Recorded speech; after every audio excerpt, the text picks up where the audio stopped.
Good day, creative geniuses. Welcome. Welcome to my Wednesday Wisdom Window. I'm Suzanne Grace, CEO of Grace Inspire Sanctuary, where we come together once a week to hear a story or an inspirational reading, take a breath together, have a new idea about this thing called life, a new thought, food for thought.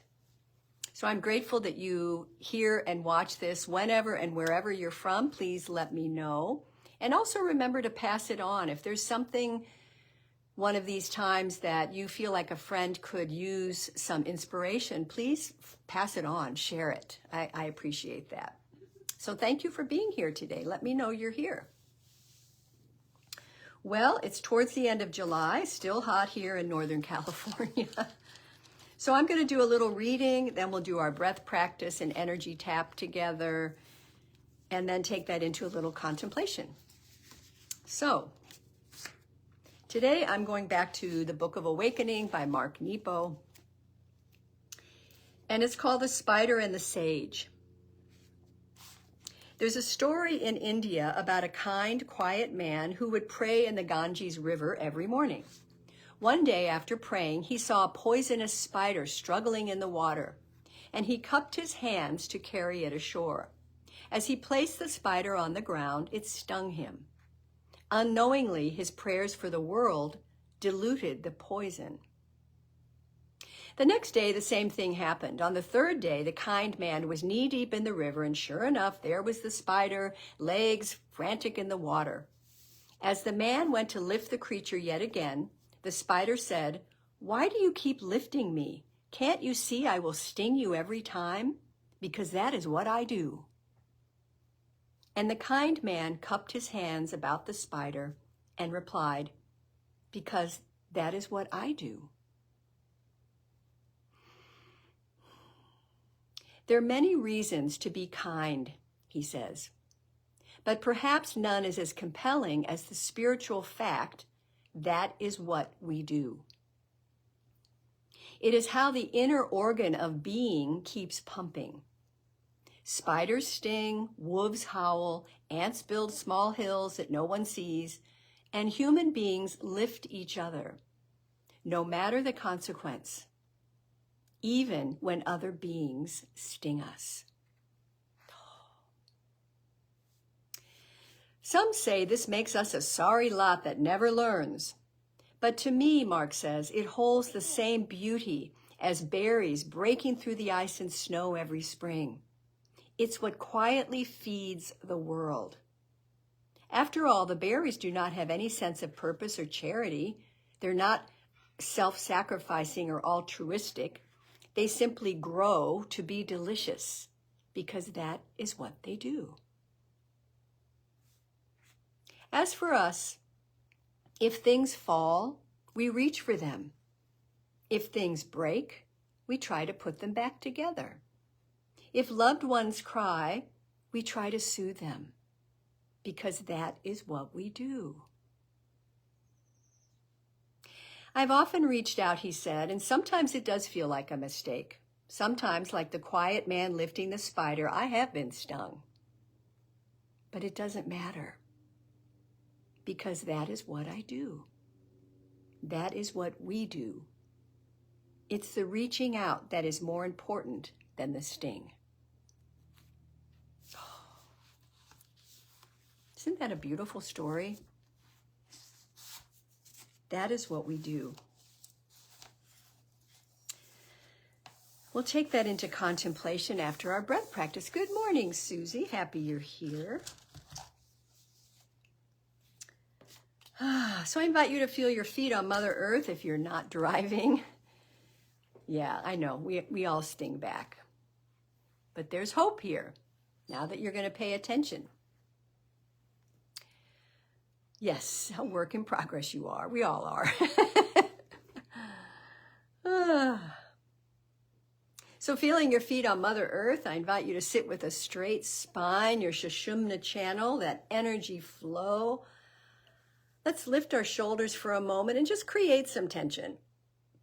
Consciously just tense your body. And then with a big exhale, we're going to drop it. Just drop all that tension. Whew. We're going to do a few rounds of energy tapping that open us to our what is called our radiant circuits. So taking 2 fingers under your cheekbone, under your eye, on the cheekbone, we're going to just tap here.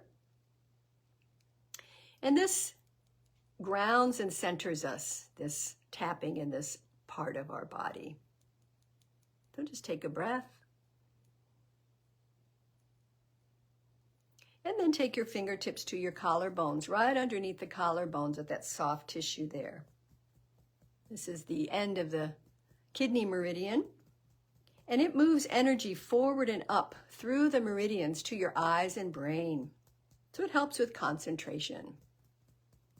So take a breath in as you're tapping, and a breath out. You can tap as firm and quick or slow, doesn't matter. Your body will naturally know.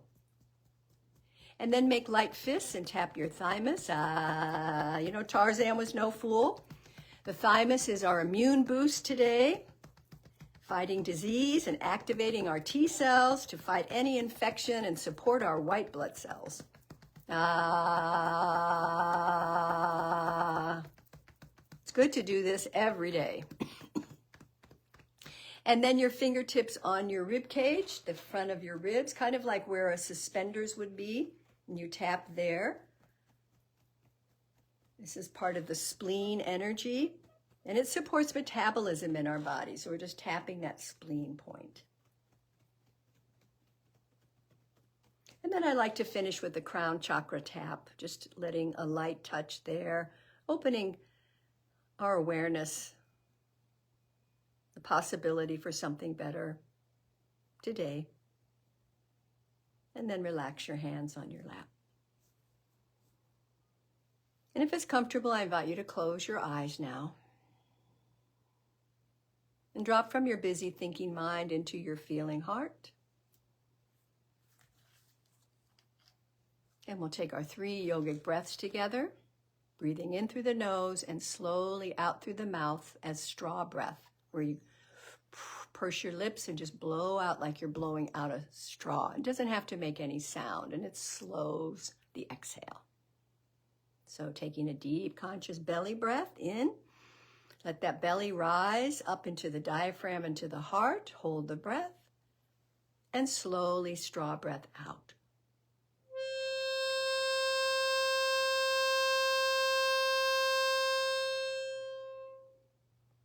And again, conscious breath in through the nostrils, all the way up to the heart chakra. Hold the breath momentarily and slow exhale.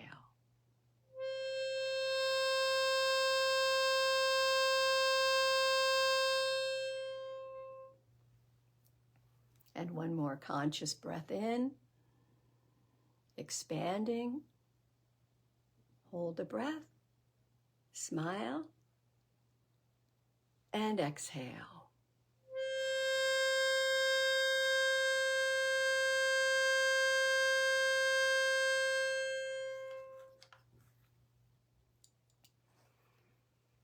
And just observe and notice how that feels to come into this present moment just by using our breath. It's a powerful tool to be centered, calm, open, receptive.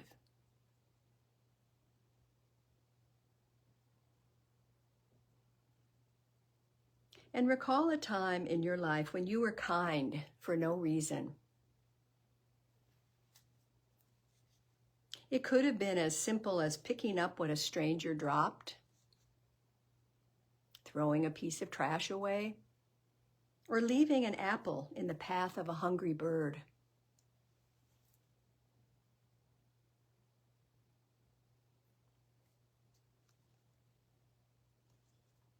Think about such acts and what they have done for you when you were kind.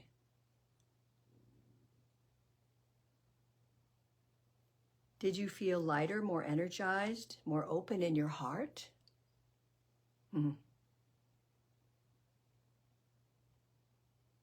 Just offering a smile to someone is being kind, because that's what we do.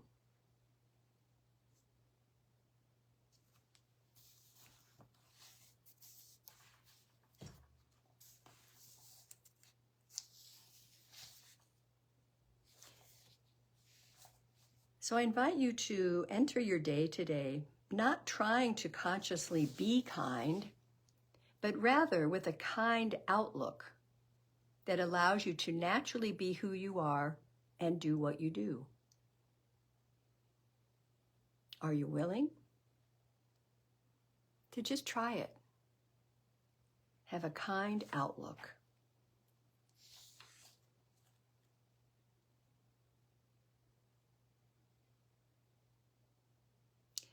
The beautiful poet Khalil Gibran said, "Kindness is like snow.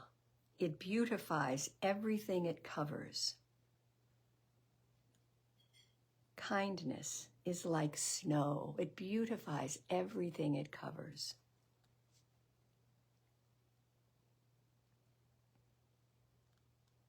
I invite us today to create a contagion of kindness. Just try it. See what it feels like. Just the idea of it makes me smile. And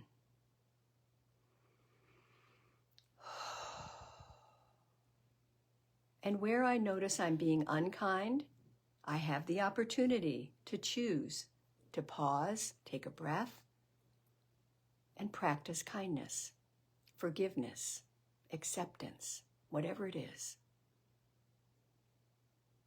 Be kind. Be kind to yourself first. So our affirmation is, I enter today with a kind outlook and I smile. I invite you to say that with me. I enter today with a kind outlook and I smile. Again, I enter today with a kind outlook and I smile. Yeah, very good. Take a deeper breath, and when you're ready, we're going to rub our hands together and open our eyes. Being kind. Our world needs that today, don't you think? Clasp your hands. Let's take a lovely stretch up. Look up. Oh, open your arms wide as you come down. Wiggle your fingers. Come back to earth. Good work. So remember to pass this on if you think someone could benefit from hearing what I just read and our little meditation. Share it with someone. Pass on the good. Be kind to someone. I look forward to hearing how that works for you this week.